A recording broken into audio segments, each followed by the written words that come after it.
Well, hello, everybody, and welcome back to the Off-Farm Income Podcast. Thank you so much for being here on our YouTube channel. Today, I get to interview another National Star finalist. What a great time of year this is to be a podcast host and to be interviewing FFA students. I'm going to be speaking with Kacie Haag, and she is coming to us from the University of Illinois. She is a National Star finalist in agri-science, and she's going to be talking to us all about her passion about not leaching nitrogen off of her hog farm in Illinois. They have a large-scale wean-to-finish operation on their farm in Illinois, going 5 generations deep, and she wants to make sure that the nitrogen that is both created and spread on their farm fields there stays right there on that farm and gets used by those plants 100%. Really interesting interview. We'll start it for you right now.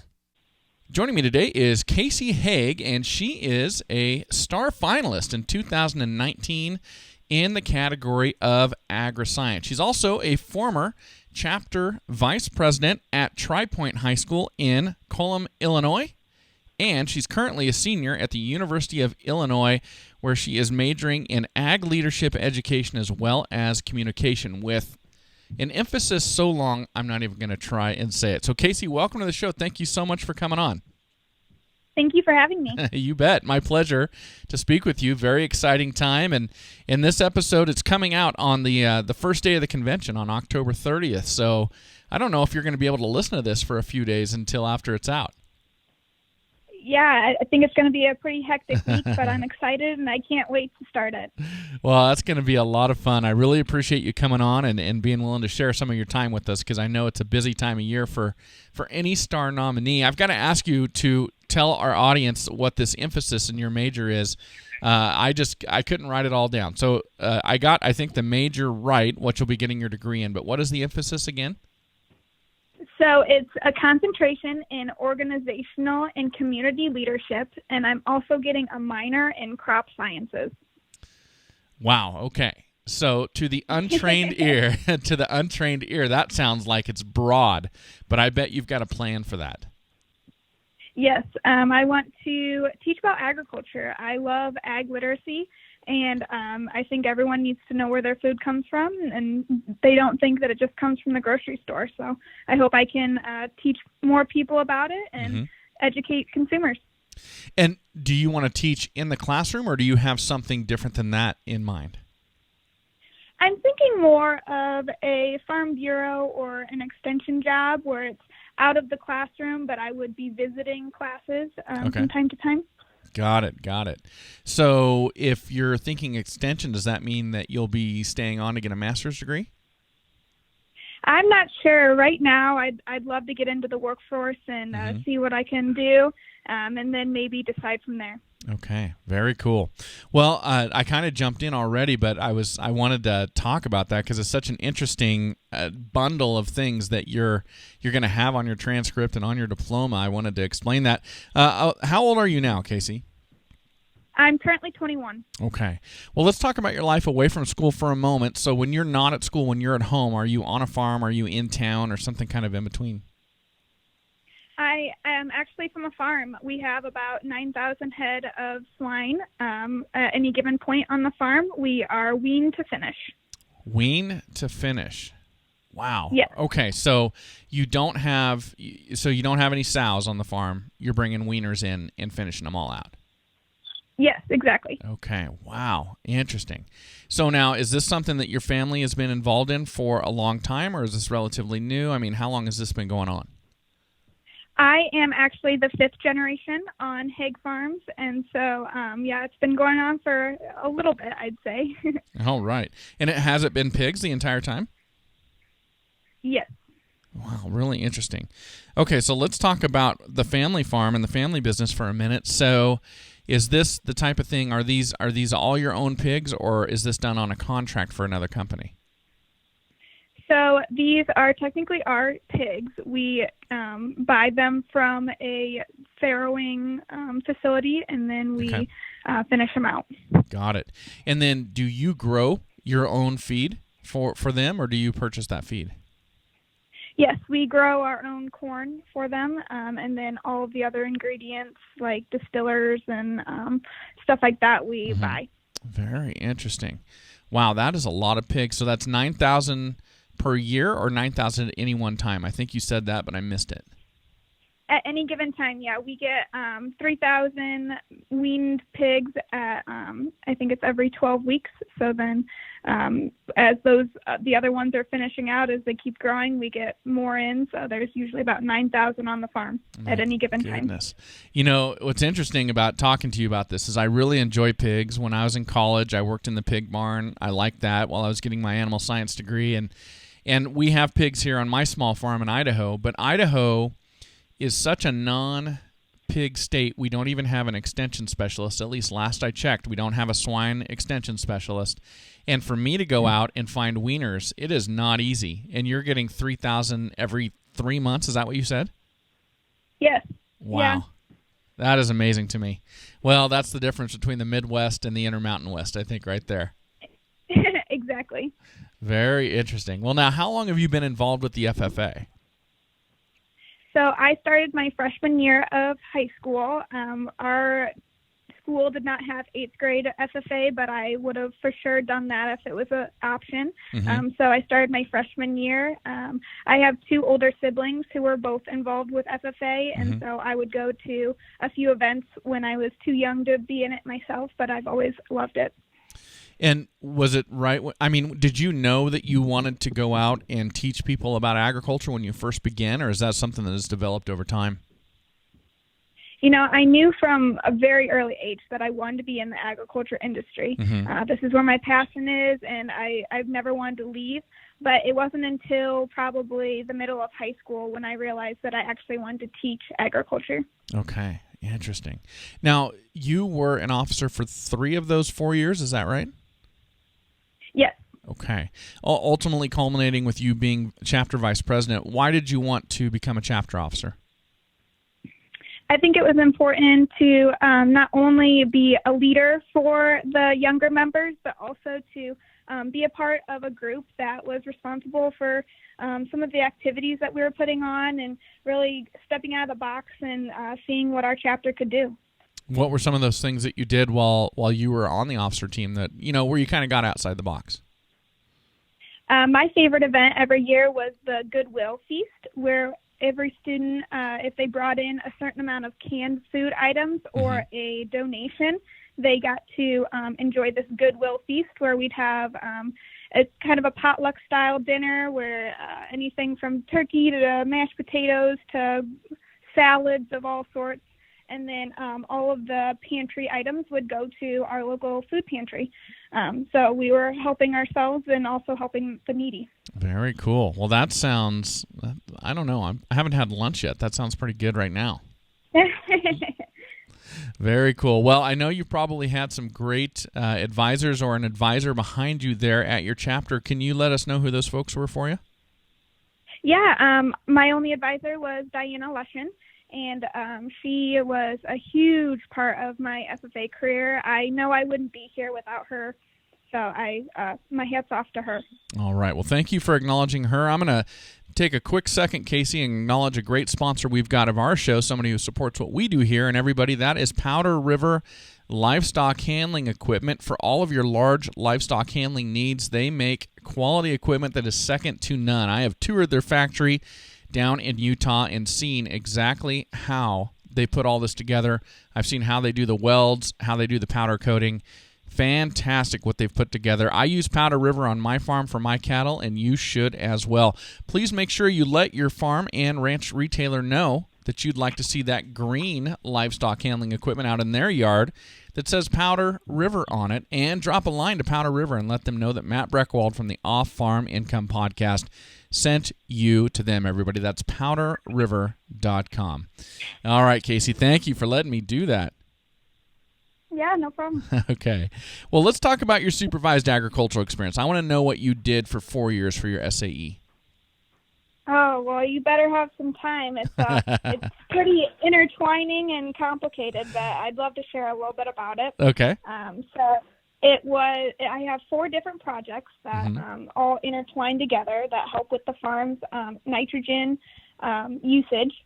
So they are soil testing, N-Watch, manure management, and also the CNMP. So all of these help to reduce the amount of nitrogen we use on our farm. NWatch helps monitor the amount in the field. Our manure management is how much nitrogen we spread on our field. The CNMP, or Comprehensive Nutrient Management Plan, is where we test the soil to see how much manure we can be applied. And then we also do water tile testing to see how much nitrogen is leaving the field. So I was just going to say that they all intertwine and they all work together to help us reduce the amount that we are using on our farm. Okay. Where did this idea to be so focused in on the nitrogen come from? So on our farm, we do manure a little bit different than a lot of people. We actually use a drag line injecting system. And so growing up, I always loved helping Grandpa inject manure and do that part of the farming. And so as I rode with in the tractor and I started gaining more responsibilities, it really sparked an interest in me to not only be environmentally impactful or stewardess to the land, but also to reduce our overall cost in nitrogen for the year. Interesting. So explain that to me. I've had one guest on the show before who they would pump manure from lagoons on pig farms and spread that on the field that way, but I think you're talking about doing it in a different way. No, very similar. So okay. We pump it from either a lagoon or a deep pit, which is just the storage system underneath a building. And so we can drag hose line that can be up to 2 miles long. So we can pump to a field that's 2 miles away from our lagoon. Okay. And it's a pressurized hose that injects the manure into the ground. So it reduces leaching as well as the overall smell and environmental worries that people have about manure. Yeah, I remember talking about the length of the hose that we used for that on that other interview, and I was amazed by that. That's not something I've ever even seen out here in Idaho or in any of my travels in agriculture, actually. Now, you're talking about injecting. So explain to me what you mean by injecting. So on the tractor, there is an 8-row chisels. Okay. And so each one of those chisels have a hose that come down. And so as the tractor goes forward, the chisel breaks the soil and makes a row. Okay. And then the manure goes behind and it injects it into the ground. And then right after that, it'll close the hole. Okay. Got it. Interesting. So you're with what you're doing with your research and all your projects is making sure that you are not putting more nitrogen out there that can be uptaked by the corn or whatever you may be growing that year. Is that right? Exactly. Yeah. So we want to make sure that it's enough that the crop can last through the year, but we don't want to put it up on too much to just allow it to leach away into the water system. Interesting. Now, so how do you balance that? Obviously, unless this was something that was planned from the very beginning, you're either going to not have enough nitrogen for all of the land you're farming, or you're going to have more manure than you need for all the land you're farming. Which happens to be the case for you? It's usually we do about, I'd say 60% of the land is manure ground, and then the other stuff we spread with commercial fertilizer because we don't have enough manure to get to all of our fields. And some of the fields are more than 2 miles away from a lagoon, and so we couldn't get to them.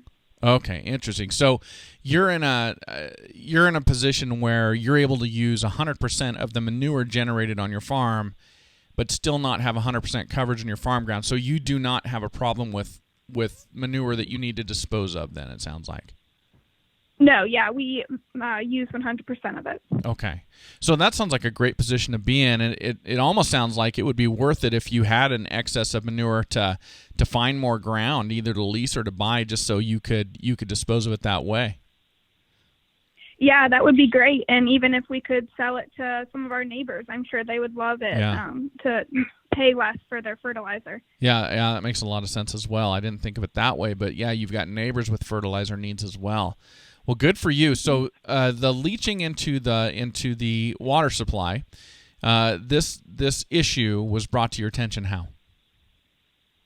I actually was giving a presentation about my findings from my nitrogen plot that I do, and the speaker after me was talking about water tile testing and nitrates in the water system. And so I was already working with nitrogen, and so I figured why not see how much is leaching from our water sources, how much is going from our fields into the water.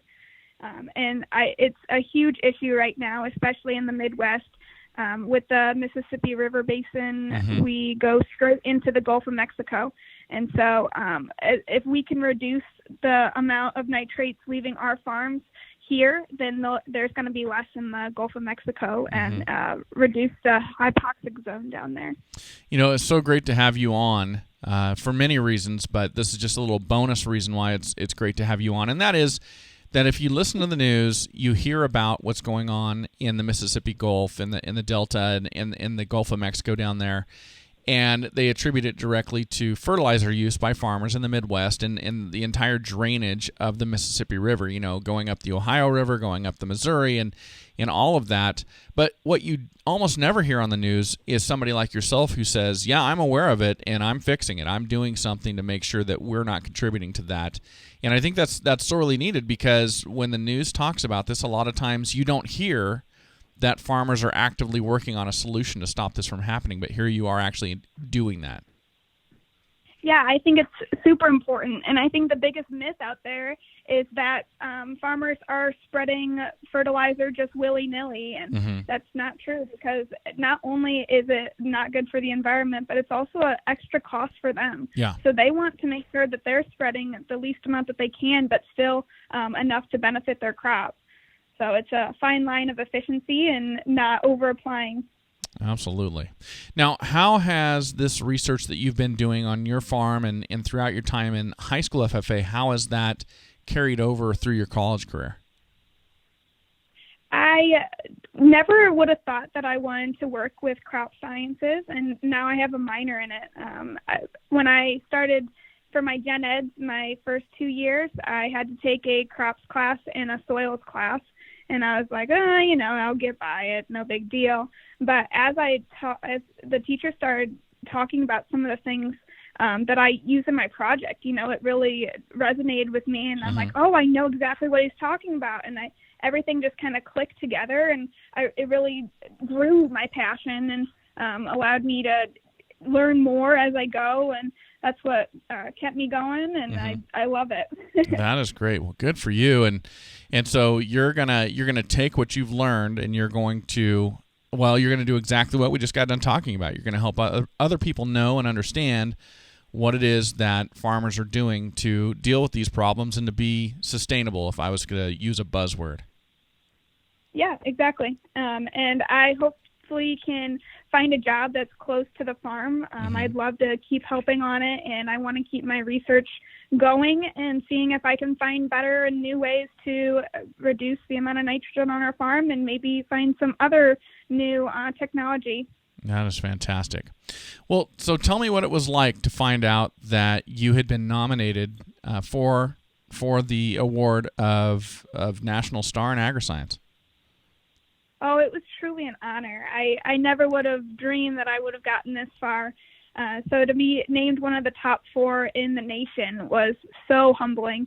When I first saw my name, I couldn't believe it was actually there. I thought I was dreaming it. So I'm really happy that I am where I am, and I can't wait to compete and see if I can get to the top. That is great. Has there been a nominee for any of the Star Awards at the national level from TriPoint before? There has been 2, but the last one would have been in 2010. Okay. So it's been a couple years. Very cool. Well, what is it going to mean to you? What's it going to mean to your chapter and to your hometown if you are named the National Star Award winner? I think it's going to mean everything. I'm just a small town girl, and to be noticed at the national level, I think is so cool, and I think it's amazing. And not only is it for my school and for my hometown, but it's also for the state of Illinois, to be able to represent them and the amazing FFA kids that are here. It's very humbling. I'm very excited. That is awesome. Well, Kacie, I want to wrap it up with a piece of advice from you. And as I'm sitting here speaking with you, I'd really love you to speak to those students out there who are concerned about some of these larger issues in agriculture and find themselves in high school. And what would you say to them if they're concerned about those larger issues, but they're also telling themselves, well, I'm in high school, what can I do about it? Obviously, you did not take that tact. You decided to do research and start working on it even while in high school. What would you tell those other students? The biggest thing is to make sure that you use your resources. There are a lot of companies out there that love to work with young, excited advocates. Mm-hmm. And so get out there and find those companies, and they are more than willing to work with you and get you as far as they can. So use those to your advantage. Awesome. Very good. Kacie, this has been great. Really, really enjoyed speaking with you and hearing your story, and best of luck to you this week. Thank you so much. Well, everybody, thank you so much for being here. It is just a thrill every single day to be able to do this and to be able to see that people are tuning in and now watching the Off-Farm Income Podcast. We really appreciate it. We could not do it without you. And as always, thank you. And enjoy your journey to the ultimate lifestyle business, agriculture.